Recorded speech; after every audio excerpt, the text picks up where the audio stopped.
Hello and welcome to Simple Sparrow Care Farm, where our mission is learn, grow, heal. Here at the Care Farm, we learn how to care for land, gardens, and animals. We grow compassion, and we do that to heal the world. Here's little Miss Petunia Pig. She'll probably be joining us on this little virtual tour. Probably so will Amigo, and some other animals will join us on the way. So let's get started. Come back here and look at our 3 rules during our time at the farm. Right here, we've got respect, kindness, and duty. Mojo is going to help us with the rules. We define respect as treating the land, gardens, and animals the way you would like to be treated. Kindness we define as being nice even when something isn't nice to you back. So if you're visiting here in person and you're holding a rabbit and it kicks or scratches you, even though that wasn't a nice thing done to you, you can choose to be kind by not throwing the rabbit or dropping it, but understanding that maybe that rabbit was a little scared. So you can choose to be kind so that rabbit is safe. Last one is duty. That's our responsibility as people to care for the whole earth and everything in it. We also define duty as poopy, because there is a lot of poop at the farm made by a lot of different animals. Like right here, you can see some horse duty. But what that duty does is it actually feeds our grass to help it grow. So you see that sheep right there, she's eating the grass. The chickens come and they scratch in the grass. They break up that duty a little bit more, and then the nutrients from that duty goes into the grass, into the soil, and keeps it growing. So a lot of animals out here, they all have jobs and they all work together. When animals work together, we call that a symbiotic relationship. So at Simple Sparrow, that's a lot of what we focus on, is those beneficial relationships between these living animals. We'll come down here. This is our farm patio. For those of you interested in donating or helping out Simple Sparrow, we have a goal right now to raise $25,000 for a pavilion to be built over our farm patio. We can use these tables for group gatherings like therapy. We use them for when people want to come out for smaller birthday parties. And we also use them for our outdoor education programs. So the plan is to get a structure built over here, and that will be so nice, especially when it gets hot in the summer. We'll have some better shade. To get a railing around this farm patio, and that's to keep the animals from going on and pooping. You can see the horse has already gone and pushed that table out of the way, so having a railing around this farm patio will help keep it looking neat for our guests. And then right here in this rocky area between that farm patio and the barn is where we're going to build a stage. And that way people that come out here to teach or speak, they'll have a little place where they can stand and make it easier for everybody to see them. Coming down here, this is our barn. In our barn is where the birds all like to kind of gather, and they kind of pick around. There's a little baby turkey there. And the dogs are trained not to bother the chickens or the birds, so that's really nice. They know better. So here's the barn. We store a lot of our food and grains in here for the animals. You can see some hay stacked back there. Got a couple of different water containers and food bins. Got our big round of hay right there. Those are some more feed containers there, because here at the farm we're feeding lots of different animals.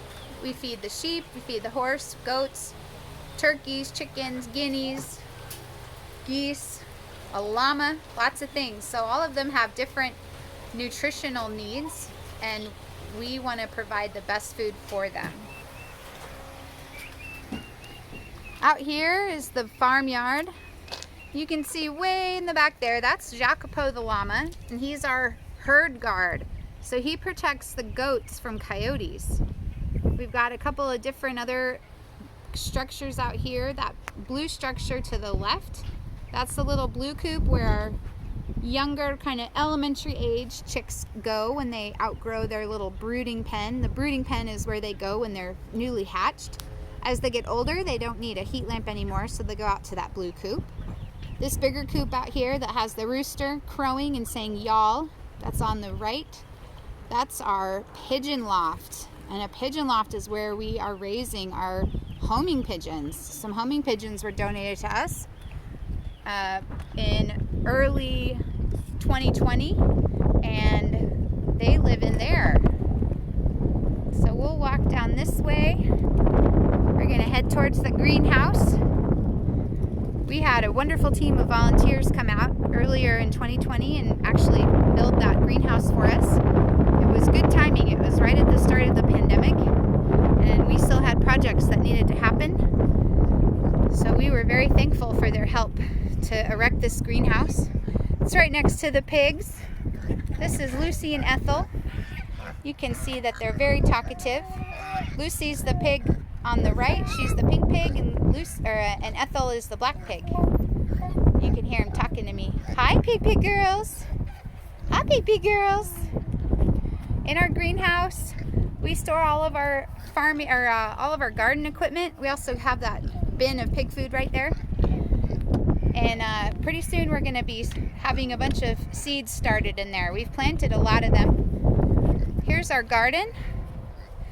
Right now it's the fall, so we just put in our fall garden, so there's not a lot of stuff really sprouted or big yet. We've got some things, some fruits and vegetables that are left over from our warm season garden. Growing on the fence, that's a gourd. It's actually called a dinosaur gourd. Here's some of that fruit.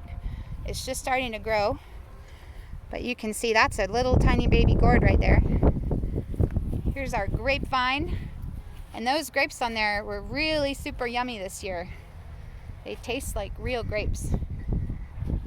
So walking over here, the back of the farmer's house, we do keep some rabbits up on the porch. Back here, we also do some classes and other lessons here if we need covered area for teaching or for therapy.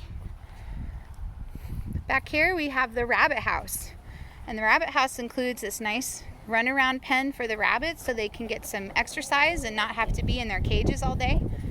And the rabbits usually take turns being in that exercise pen. Down here, this is Blueberry, and she's hanging out in the rabbit house. We only let one rabbit out at a time. That prevents fighting and also unwanted babies.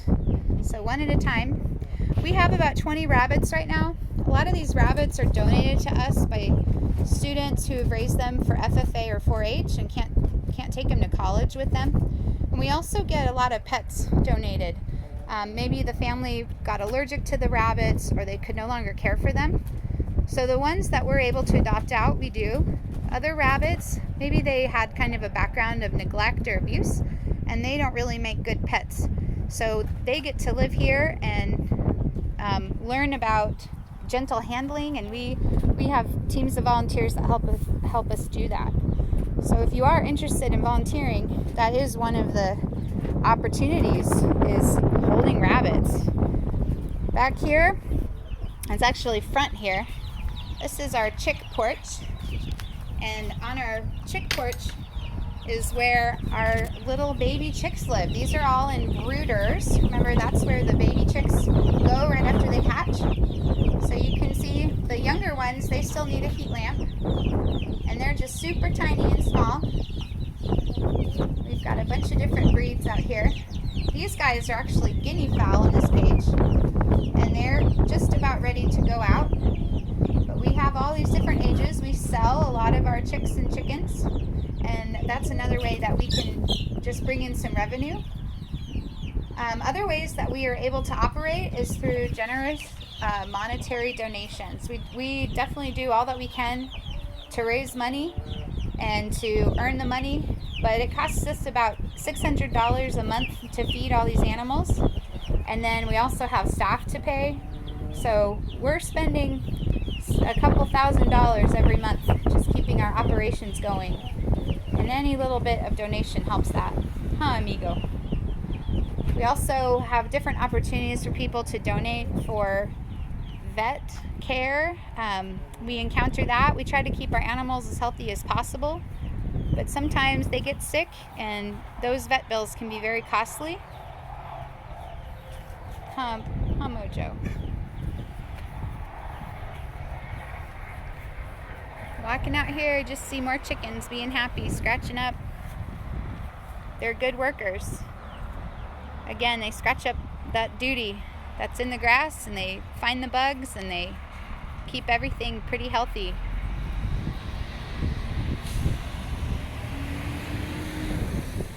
When our visitors come out, we do have them wash their hands. So look for that next time you come out to visit. Practice good hand hygiene and social distancing right now during that pandemic. Thank you for having a virtual tour at Simple Sparrow Farm. If you have any questions, feel free to reach out to me. I'm Jamie. You can email me at jamie@simplesparrow.farm. You can also find more information about us online at www.simplesparrow.farm.